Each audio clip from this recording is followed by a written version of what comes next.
నమస్కారం.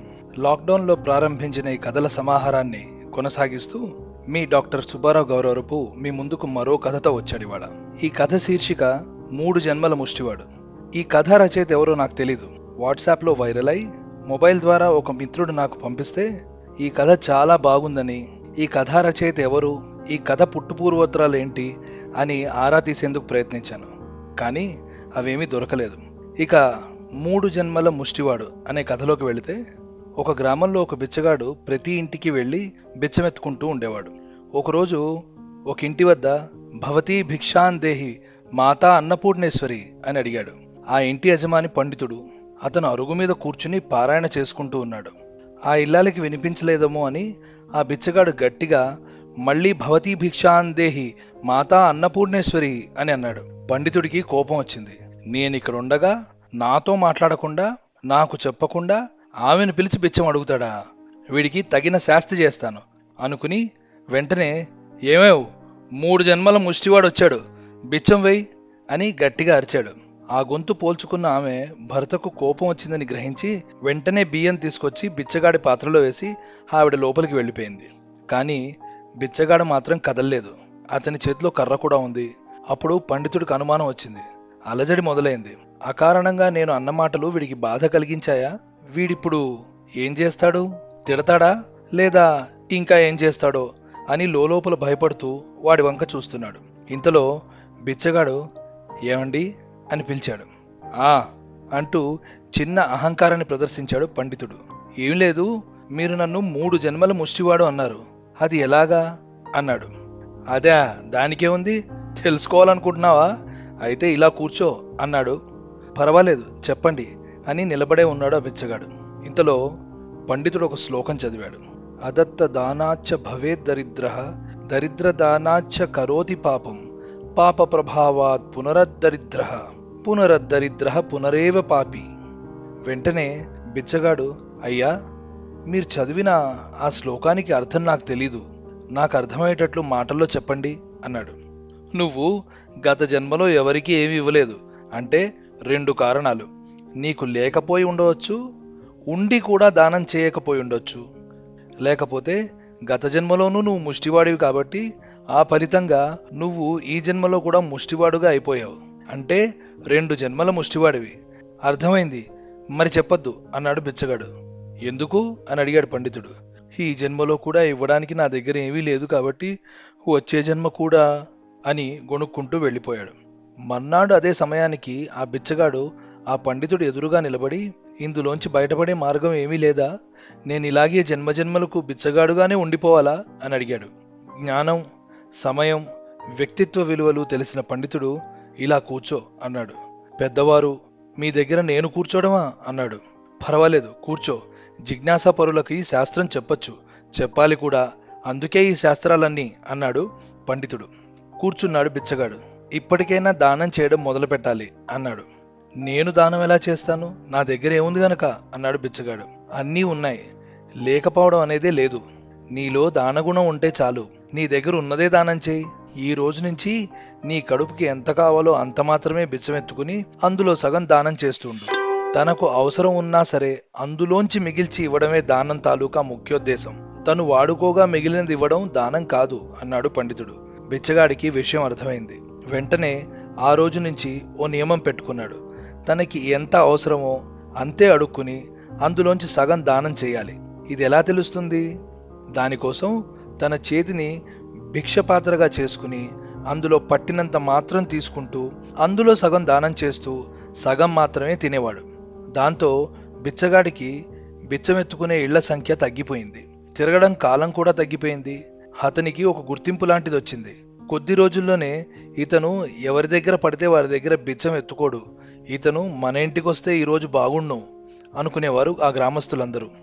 అంతేకాదు, మొన్న వాళ్ళింటికి వెళ్ళాడు, నిన్న వీళ్ళింటికి వచ్చాడు, ఇవాళ మన ఇంటికి తప్పకుండా వస్తాడని వాళ్ళు ఆ బిచ్చగాడి కోసం మరికొంచెం పవిత్రంగా పదార్థాలన్నీ సిద్ధం చేసేవాళ్ళు.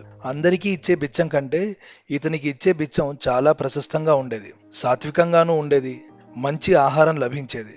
పుచ్చుకున్న దాంట్లో ఇతడు దానం చేయడం అందరూ చూశారు. అతనిలో ఏదో గొప్పతనం ఉందని చెప్పి 10 మంది బిచ్చగాళ్లు చుట్టూ చేరి నువ్వే మా గురువు అన్నారు. ఇతడికది అంగీకారంగా అనిపించలేదు. అదే నియమం పెట్టుకుని నేనెందుకు కాశీ వెళ్ళిపోకూడదు అని అనిపించింది. బయలుదేరాడు. వెళుతున్నప్పుడు కూడా ఇదే నియమాన్ని పాటించాడు. తన చేతిలో ఎంత పడితే అంత ఆహారం తీసుకోవడం, అందులోనున్న సగం భాగం దానం చేయడం, మిగిలినదే తినడం. అంటే అర్ధాకలి. తన ఆకలి కడుపుని భగవదర్పణంగా జీవనం సాగిస్తూ ఉన్నాడు. మొత్తం మీద కాశీపట్నాన్ని చేరాడు. అతను ఇదే నియమాన్ని అక్కడ కూడా పాటిస్తూ ఓ చెట్టు కింద ఎక్కువసేపు కూర్చునేవాడు. అతడు అందరిలాగా ఒక అరగంట కూర్చుని ఏదో వస్తే తీసుకుని వెళ్ళిపోవడం ప్రసక్తి లేదు. లేదా సాయం చేయండి బాబు, ధర్మం చేయండి, దానం చేయండి అనే మాటలు కూడా అతని నోట ఎప్పుడూ వినిపించేవి కావు. ఎప్పుడూ ఏదో ఒక ధ్యానంలో ఉంటూ ఉండేవాడు.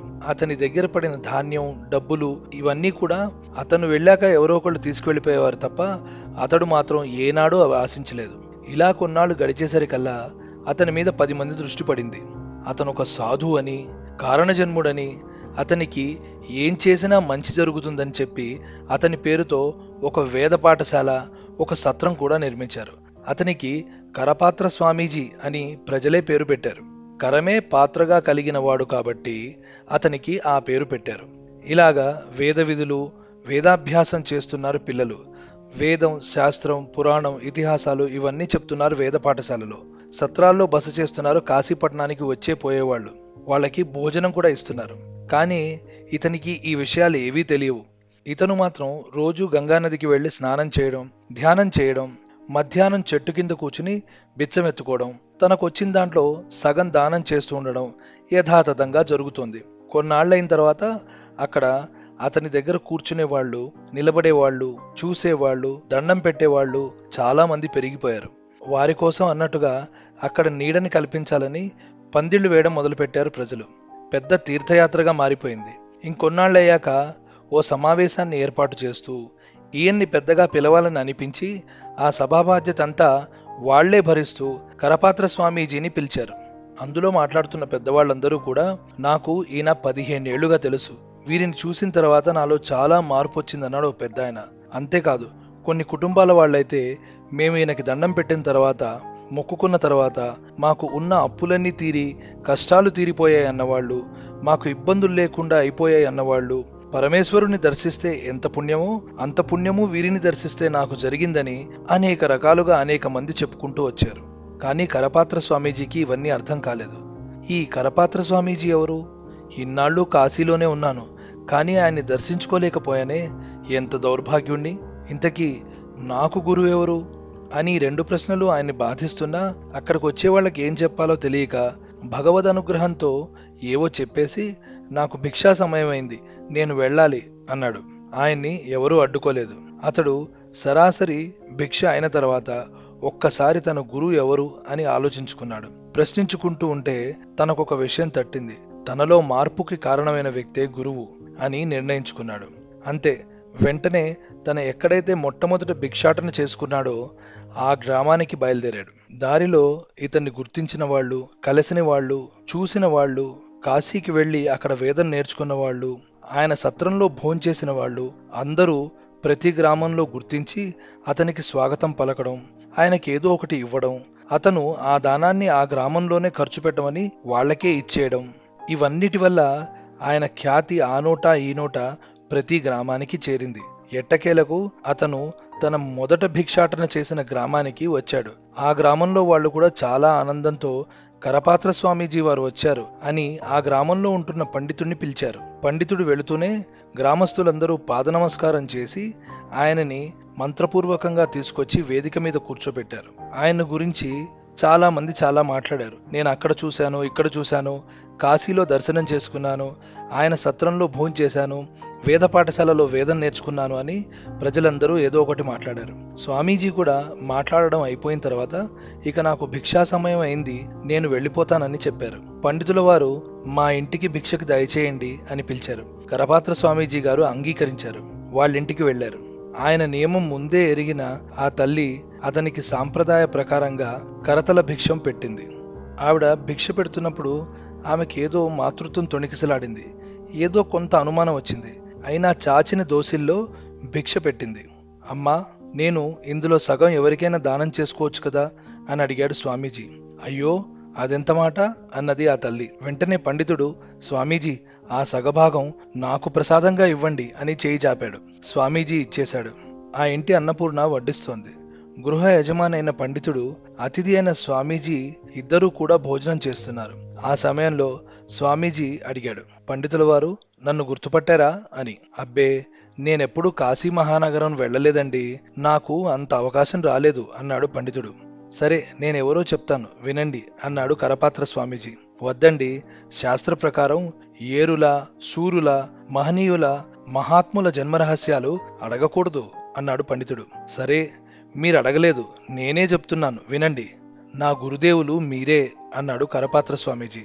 అబ్బే, నేను మామూలు పండితుడినండి, అంతవరకే అన్నాడు పండితుడు. అయ్యా, ముందు వినండి, నేనెవరో కాదు, మీ 3 జన్మల ముష్టివాణ్ణి అని చెప్పాడు. పండితుడు ఒక్కసారిగా భోజనం మానేసి నిశ్చేష్టుడైపోయాడు. ఆ ఇల్లాలైతే ఏకంగా కన్నీరు పెట్టుకుంటూ వచ్చి స్వామి పాదాల మీద పడి పతిభిక్ష పెట్టండి అని ప్రార్థించింది.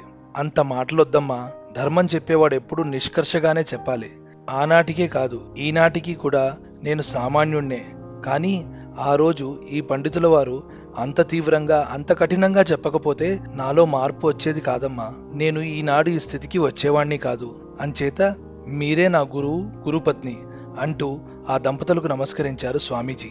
లేదు లేదు, మీరే నాకు జ్ఞానోపదేశం చేశారు. నేను మహా అహంకారిని, పండితుడినన్న గర్వం ఉండేది, నా గర్వాన్ని పోగొట్టారు కాబట్టి మీరే నాకు గురువు అని గురువుగారు కరపాత్ర స్వామీజీ కాళ్ల మీద పడ్డారు. అహంకారాలు పోయాయి కనుక ఇద్దరి భావాలు ఒక్కటయ్యాయి.